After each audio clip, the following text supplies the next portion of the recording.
So, I'm just a guy. I'm just a guy like probably most of you that are watching this right now who has been obsessed with disc golf for at least 17 years. I think I probably started playing in 2004. The reason I'm on here is I have a lot of stories to tell about that. Not stories like you're normally hearing or seeing from some of the top players: Paul Macbeth, Simon, Eagle, Ricky. Not like that at all. In fact, quite the opposite.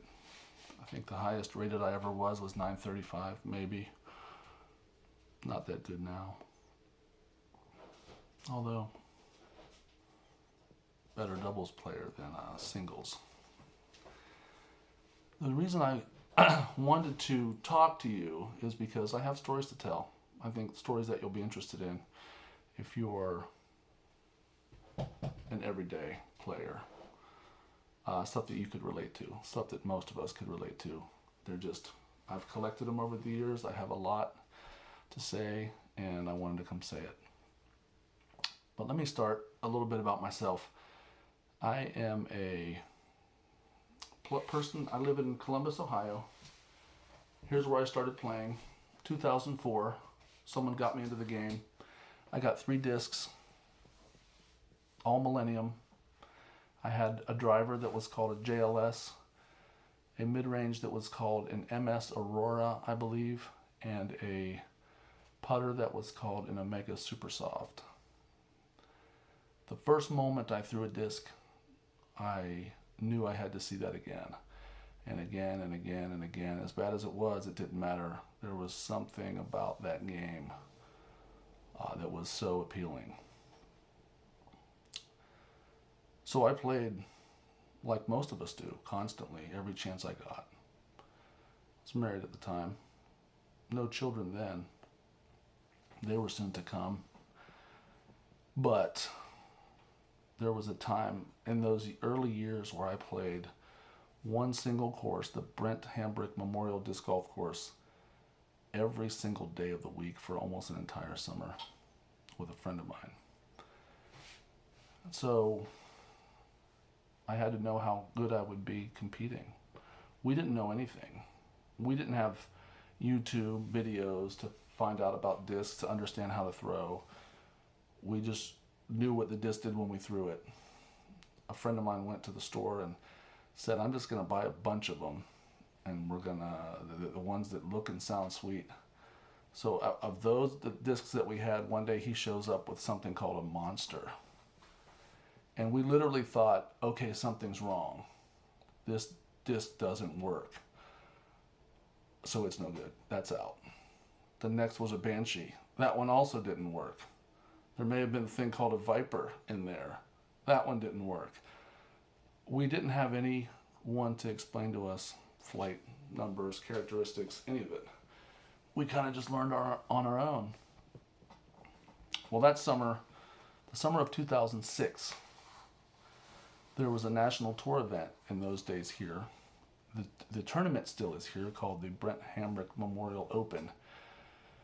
And it is one of the biggest, at the time it was a national tour event. It was huge. All the best players in the world came and did for years after that.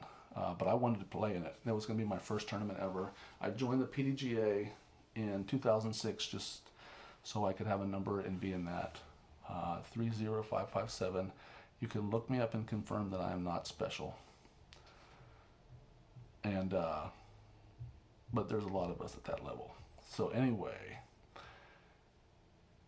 the tournament's 2-day national tour event. Brutally hot. Every year I ever played it, it was mid to high 90s at times in the terrible heat. And those of you that play tournaments know that rounds that you shoot with your friends on a weekday compared to a tournament round can be very different. And the rude awakening that weekend was for me, in that, wait a minute, I'm used to being able to get a 3 on this hole, and I just got a 6. And why can't I hit a putt from 5 feet away? The brutal finish that I had, whatever it was back then, or the awakening of being in the sun all day playing, waiting at holes and all that stuff, was capped off by the end for me. It was Sunday. The tournament was over. Well, for the amateurs, it was over, which was a temporary course across the dam from the main course. I finished my round, and I'm coming across this dam in this heat after this terrible finish and this awakening of how difficult disc golf is. Exhausted, depleted, dehydrated, no sunscreen, didn't know how to do anything back then. I have my Aurora and my JLS and my Lightning bag and a towel, just over my head. I'm walking across the dam, and I come to where the main course is, where the parking area is. And I start to cut across hole 1's fairway, slowly, meandering, towel over my head, like, what am I doing? I just wasted a whole weekend. Feeling bad about myself, feeling crappy, slowly creeping across. I hear a noise. I pop my tail up, my towel up over my head, and I look up at the long tee pad on hole 1, and I realize the tournament for the pros is still going on. And who is standing on hole 1's tee pad trying to tee off? Ken Climo.